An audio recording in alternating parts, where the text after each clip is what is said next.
Hi, welcome back to another ASMR video.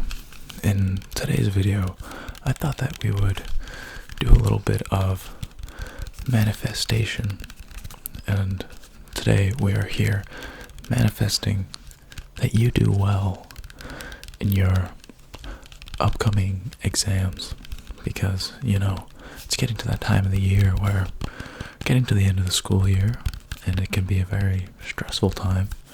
So, if you happen to be currently in the depths of finals week, then this video is for you. And if you're not in finals week, then, congratulations. Enjoy that freedom that not everybody has. So, we're just going to be talking a little bit about test taking, how you can be a little bit calmer and more confident in your test taking. And we're going to be doing some academically themed triggers, and that's why I'm wearing glasses. Very, very academic. It's also why I have an apple. I'm going to see if I can split this apple in half. Oh, you can kind of hear it. It's just getting mushy. Let's see. Oh, you can kind of hear it starting to give. Nope. Now just the apple juice is getting everywhere.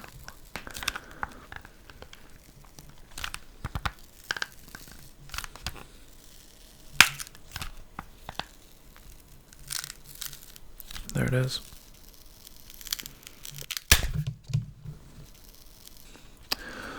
There we go.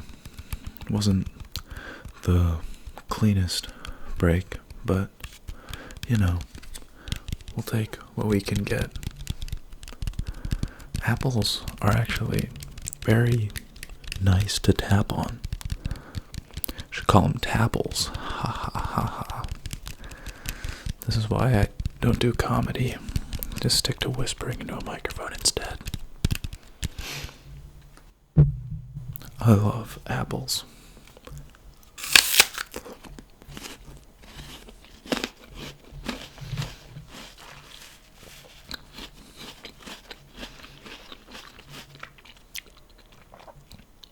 A good, crisp apple is unbeatable, honestly.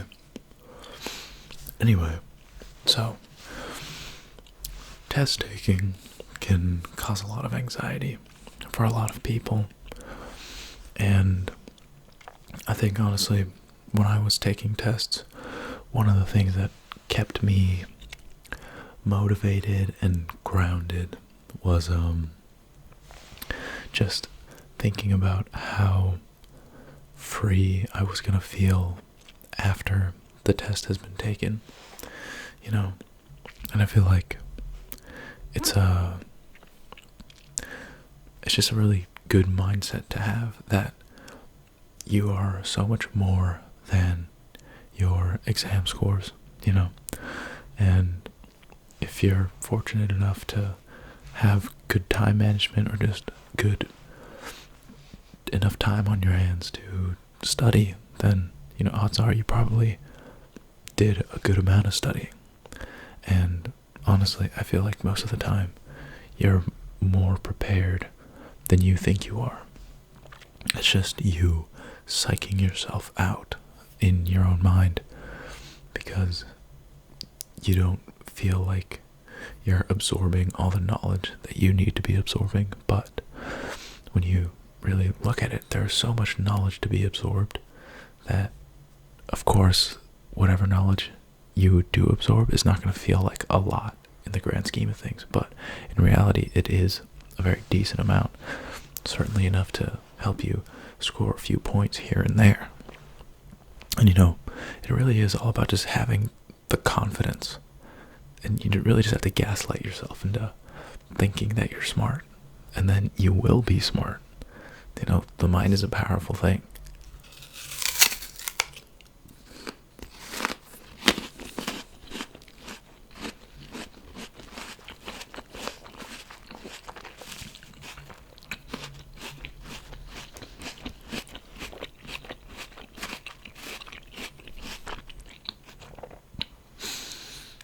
man, opening that apple really hurt my hands.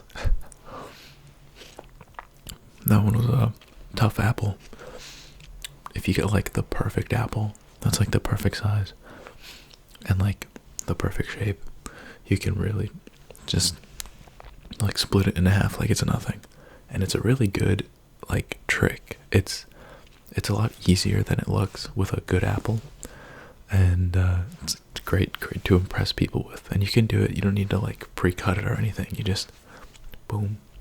It's just like a leverage thing. You kind of push these two knuckles together, dig your thumbs into the top, and just boom, you know.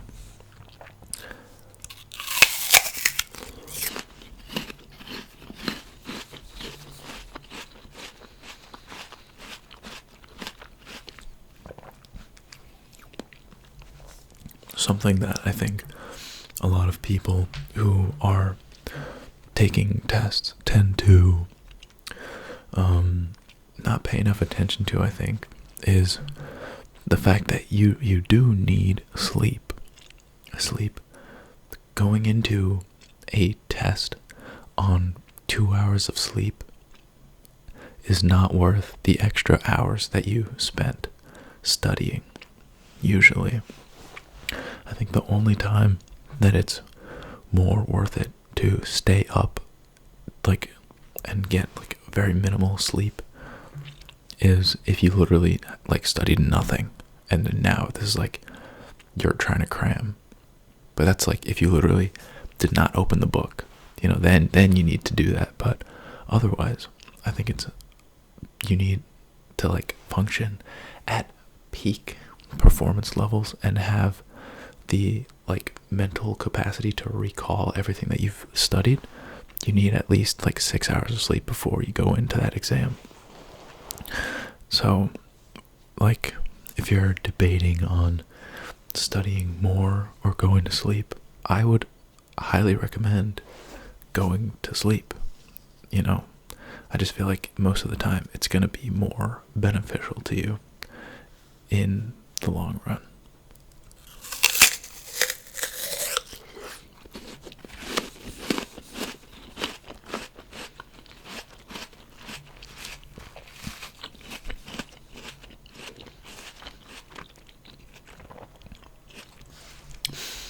Apparently, apple seeds have cyanide in them. And if you don't know, cyanide is a poison that can be deadly. But, you know, there's not that much cyanide in them. So just, if you're planning on eating a bunch of apple seeds, maybe don't do that.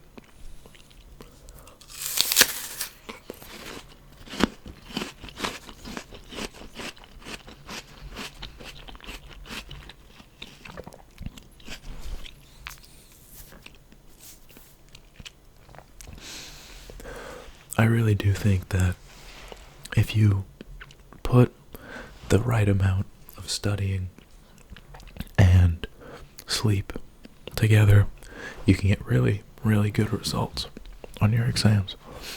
And honestly, you've probably got this in the bag.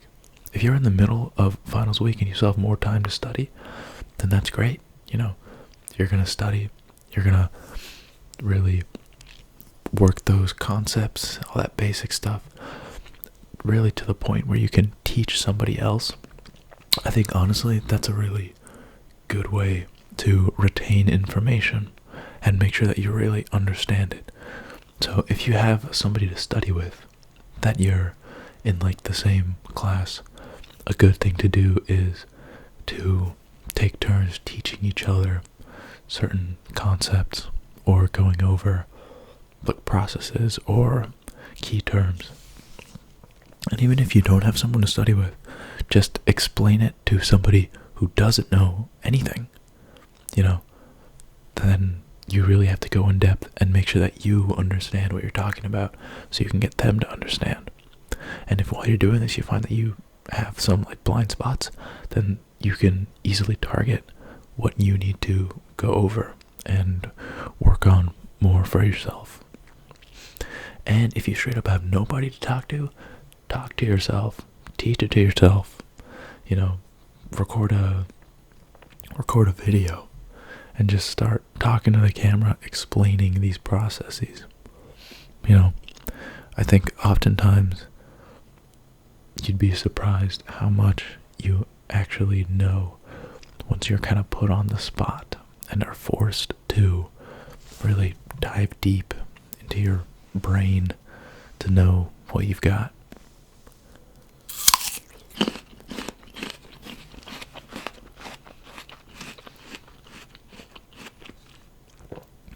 I'm going to finish this apple, and then we're going to flip through some pages of a book, because I feel that's very on brand for this whole academic type video that we're doing.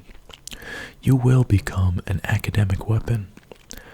You are an academic weapon. You're going to wake up tomorrow, and you are either going to study hard, and study effectively, or you're going to show up into that classroom and absolutely demolish that exam. You're going to make that exam your bitch, and you're going to do that to every single exam that you have coming up. I just know it. You got it like that. See? If you're not going to gaslight yourself, I'll gaslight you. That's what inspiration is. It's just gaslighting, but positively.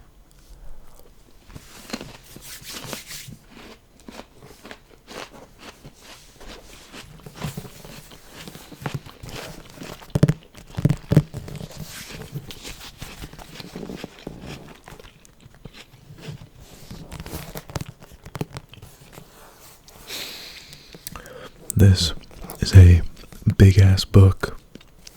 Stephen King. 3 different stories written by Stephen King. In this anthology, there is Carrie, The Shining, and Salem's Lot. I've only read Carrie and The Shining. Carrie's really good. It's quite short, too. If you haven't read it, I highly recommend it. It's written in a very unique way where it's entirely through like newspaper clippings and like interview transcripts of like news reports. And it kind of reminds me of how a lot of like analog horror stuff is told today. And I think it's really cool. Has an interesting story. And The Shining honestly might be one of my favorite books ever. Definitely is, but top 3 for sure. It's really good, and honestly, I'm sorry Kubrick, but it's better than the movie. It's better than the movie. Just Jack Torrance's character is so much more interesting and sympathetic. Because in the movie, like right off the bat, Jack Nicholson is just a total crapazoid. You look at him and you're like, what this guy? I'm supposed to root for this guy? But no, in the book, he's like, you know, a little more charismatic. You root for him. He wants to be a good dad, and you want him to be a good dad too. So when you see him fall off the wagon and like have that first sip of alcohol after being sober for so long, it's really a devastating moment. Because even like there's so many times where you really think it's like, you know what, maybe he's gonna do it, maybe he's gonna pull through, he really loves his family. But you know, in the end, it just makes it so much more sad. And Salem's Lot, I haven't touched it at all, but I will eventually. Let's flip through some pages here. Salem's Lot is quite a long book, around 500 pages or so. Carrie was less than 200.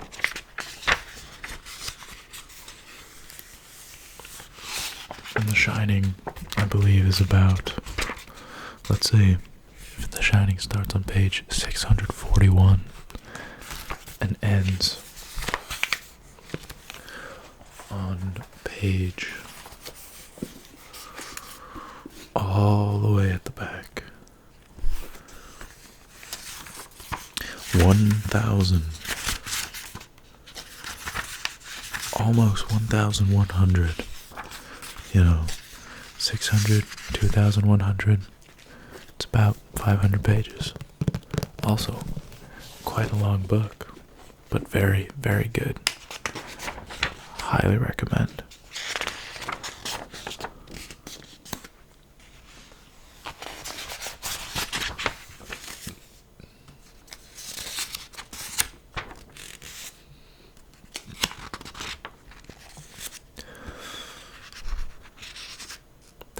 I hope that this video is helping to get your mind off of your exams, and that it's letting you get a little bit of time away from that headspace, allowing you to recover and strengthen yourself so you can get back into that mindset when you need to.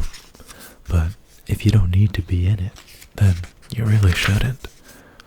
Taking time away really helps you get stronger, so when you get back into it, you can really hit the ground running. That way you're not burnt out.